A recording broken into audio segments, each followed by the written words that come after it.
Hey guys, if you like this Montreal steak seasoning, you're gonna love today's video.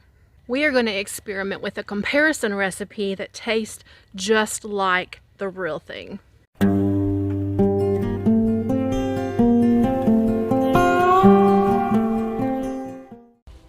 Well, today I am back outside and I have an exciting recipe that I want to try and share with you guys.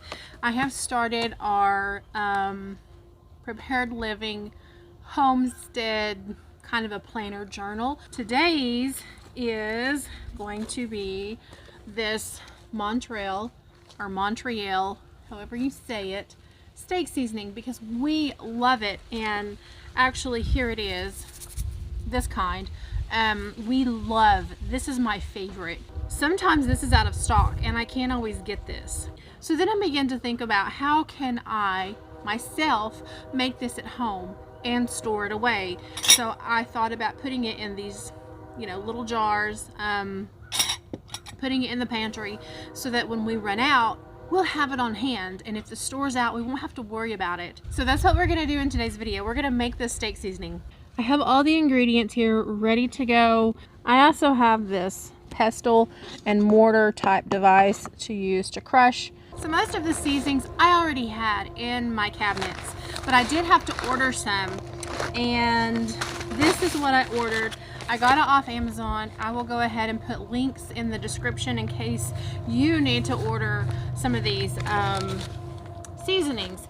So one of the first things I ordered was dill seed, because the recipe does call for dill seed. And then I ordered this, and it come in a 2-pack. And one is coriander seed, and then the other is mustard seed, and these are some of the ingredients. You're also going to need kosher salt, peppercorns or coarse black pepper. I only have a little bit left of the coarse black pepper, so I also have brought out ground black pepper. I feel like it's going to do just fine. You're also going to need granulated garlic and onion and crushed red pepper. And we're going to blend all these ingredients together to make our Montreal steak seasoning. So the first thing that our recipe is going to call for, and this is going to make, it says 1 cup, is 3 tablespoons of your kosher salt. 3 tablespoons of kosher salt. 1. Ah! This is going to be a little more salty.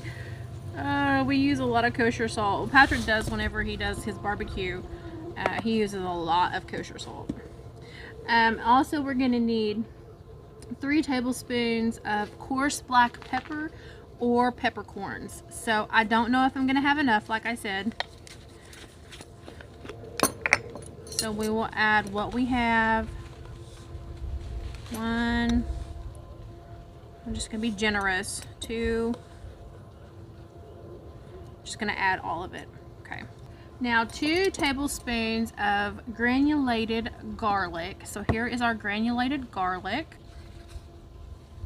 Oh, okay. Again, very generous. Just be careful when you do it. Okay. I think that's enough. I think I poured a tablespoon in there.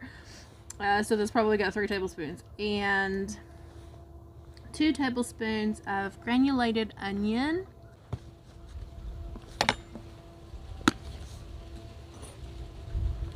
I gotta be gentle. I gotta be so gentle. Probably just rather scoop it out, but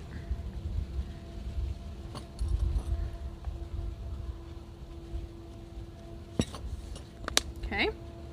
1 tablespoon of red pepper flakes. If you're sensitive to things that are spicy, you adjust this. I'm actually probably not gonna put a whole tablespoon in because I can't do really spicy things anymore, so I'm probably going to do half a tablespoon.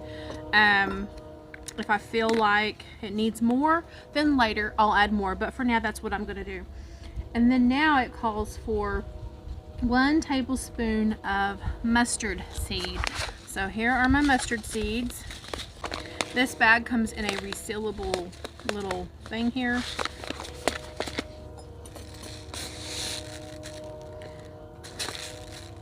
1 tablespoon of mustard seed and 1 tablespoon of coriander.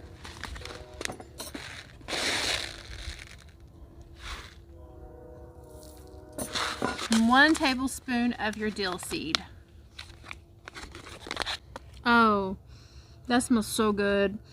Oh, that smells so good. Some of the recipes that I saw also called for paprika. If you want to add paprika to yours, you would add about 2 tablespoons of paprika.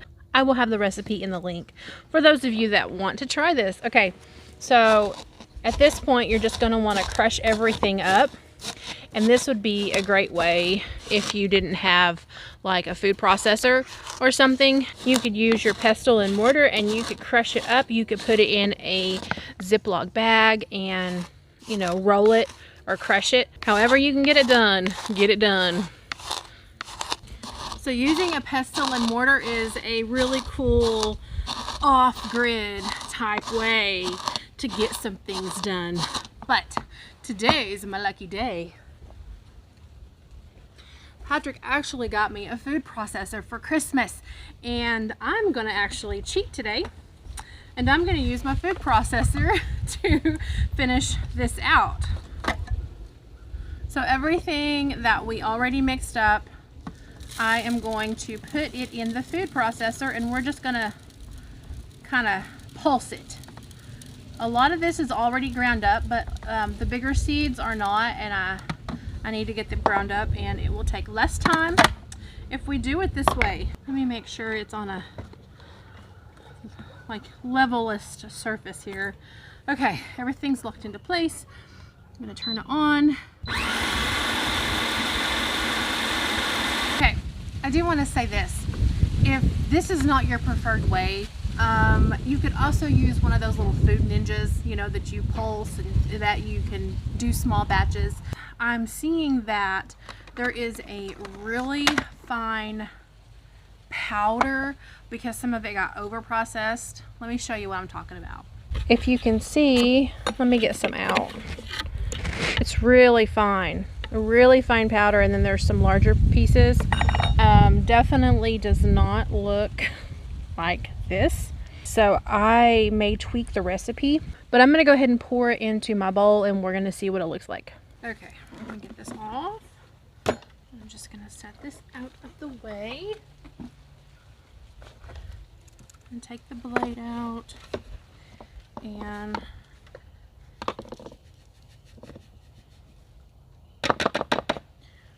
pour it here. Okay, let me show you guys what it looks like now. So it's a very fine powder.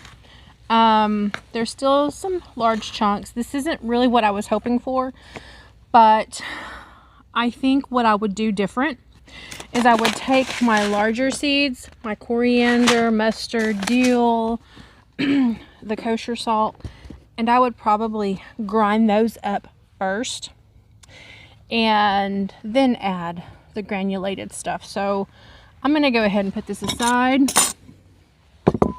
I can really smell the dill. Like, the dill is very strong. I also kind of want to do a taste test. So really quickly, I'm going to give it a little bit of a taste. Just a little bit. I'm looking the wrong way. Whoa. That is really salty. It's really salty. I'm a salt person. Patrick, not so much. It's a little bit spicy. I might have got a red pepper in there. Y'all, that's good. That's good just the way it is.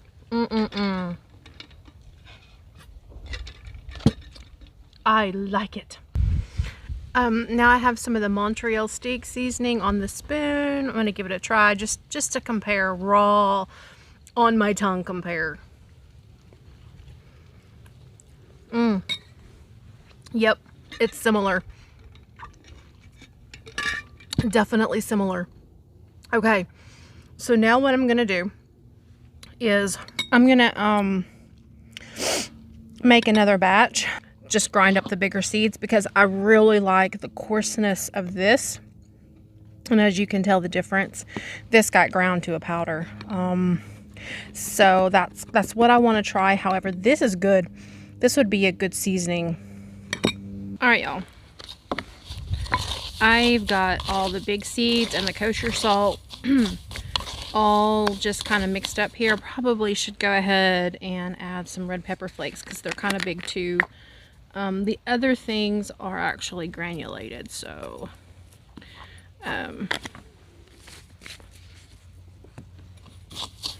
I'll add those later. And I'm gonna see what it turns out like grinding up all the big things and then adding granulated.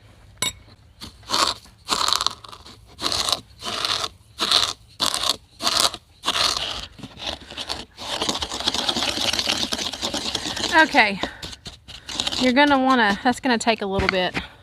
There we have it. There's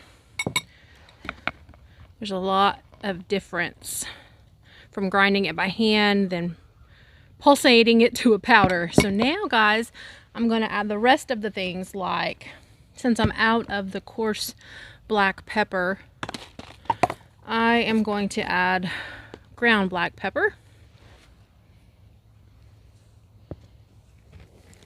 Oh my goodness. Did y'all see that? Wow. Okay, let's just say that I added black pepper a known amount. Okay. All right. Then we're going to add our granulated onion. I'm not going to hold it over the bowl this time. I'm going to hold it away. Okay, there's one. Oh my goodness, I can't believe I did that. It's going to be spicy. And then there's two. Then I'm going to add the granulated garlic. Again, I'm going to hold it away. Yep. Good thing I did. There's one. This is smelling so good. I wish I had some meat over the fire.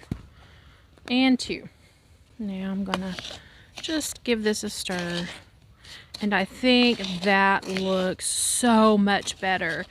So all in all, you could use your food processor or your grinder to do the big pieces.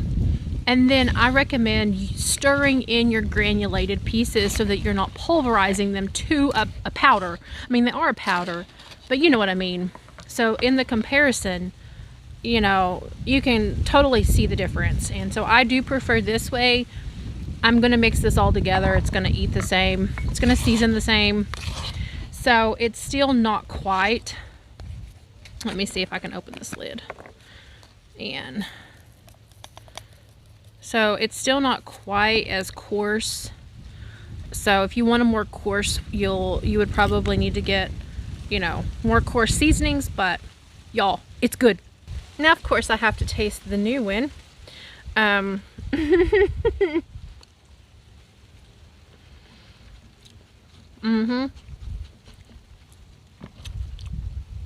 It's really salty, spicy. It's so good. I got some dill in that one. Dill is so good. Okay, that's a bit much, but that is gonna taste so good over steaks over the fire. Okay, I'm gonna mix this all up and put it in my containers and put it away for future use so that we will never again, hopefully never again, run out of our favorite Montreal steak seasoning. I can't wait to try this. Patrick and I are going to go on a hike and camp trip this weekend, and this seasoning is something that is definitely coming with us. We'll give it a true review when we cook our steaks over an open fire. So I hope you guys enjoyed this video. If you're still here, thanks for watching. Thank you for your support. And as always, God bless. You have an amazing day. I hope you haven't clicked off yet, because I came in the house and I decided to go ahead and add the paprika. And it is 2 tablespoons. And I really think that this is going to give it a better look, the texture, not the texture, but the, you know, just the color. I'm not real big on paprika. For me, it was going to be optional, but it just added a little bit better color to my seasoning.